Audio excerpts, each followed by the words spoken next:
Assalamualaikum warahmatullahi wabarakatuh. Halo semuanya, perkenalkan saya Salsabila Edzani Rahmadina, NIM K331905, mahasiswa program studi Pendidikan Kimia FKIP UNS. Pada kesempatan kali ini kita akan belajar bareng tentang apa itu sistem kristal. Buat teman-teman yang penasaran, disimak baik-baik ya. Apa itu kristal? Kristal adalah suatu padatan di mana molekul atom atau ion penyusunnya tersusun dalam pola tertentu. Istilah kristal digunakan untuk menggambarkan derajat keteraturan internal yang tinggi. Istilah-istilah kristal mengalami perkembangan.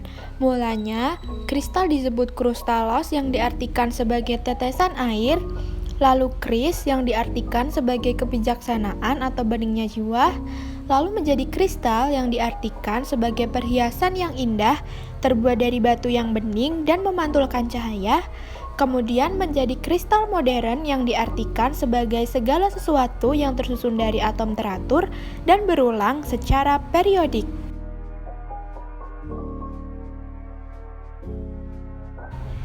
Istilah kristal modern didefinisikan sebagai atom atau ion yang tersusun teratur antara satu dengan yang lain, terletak dalam susunan berulang dan dalam jarak atomik yang besar. Lalu atom-atom ini menempatkan diri dalam masing-masing pengulangan pola 3 dimensi, di mana masing-masing atom terikat kuat dengan atom yang lain.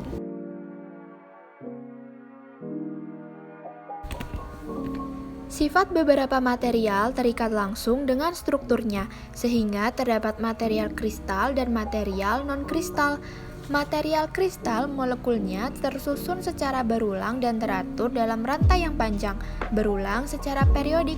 Sedangkan material non-kristal, material yang atom-atomnya tidak tersusun secara periodik, jarak antar sudut tidak sama, dan jarak antar atom tidak sama. Berikut adalah gambar susunan kristal dan susunan non-kristal.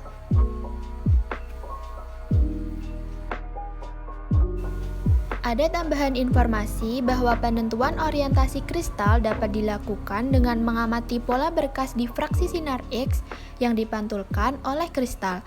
Kemudian ada XRD, di mana merupakan metode karakterisasi yang digunakan untuk mengetahui ciri utama kristal, seperti parameter Kishi dan tipe struktur.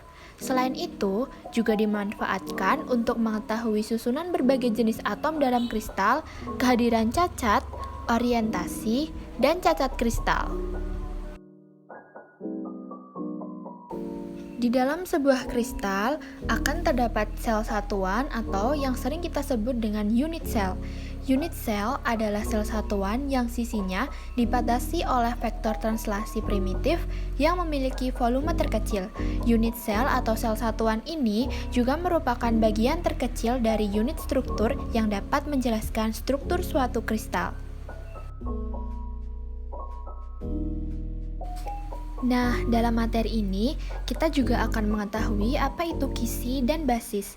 Kishi merupakan sekumpulan titik-titik yang tersusun secara periodik dalam ruang, sedangkan basis merupakan atom atau sekumpulan atom. Sehingga, apabila atom-atom atau sekumpulan atom menepati titik-titik Kishi, maka akan membentuk suatu struktur kristal. Ilustrasi ini merupakan susunan kristal yang terdiri dari Kishi dan basis. Kemudian, jenis Kishi kristal terbagi menjadi 4. Yang pertama ada Kishi primitif atau sederhana, di mana titik Kishi hanya terletak pada sudutnya saja. Kemudian Kishi face center, terdapat tambahan 6 titik Kishi yang terletak di pusat masing-masing permukaan sel. Kemudian Kishi body center, yang terdapat satu tambahan titik Kishi yang terletak pada pusat sel. Dan ada juga Kishi base center, di mana terdapat tambahan satu titik Kishi pada salah satu pusat permukaan sel. Selanjutnya, kita akan belajar tentang sistem kristal. Pada gambar ini merupakan basis utama Kishi Bravais. Bravais telah membagi geometri kristal menjadi 7 kombinasi geometri dasar.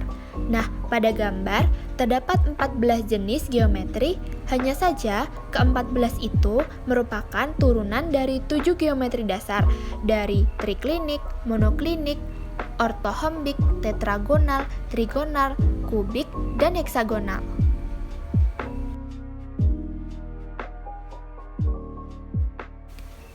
Selanjutnya ada indeks Miller.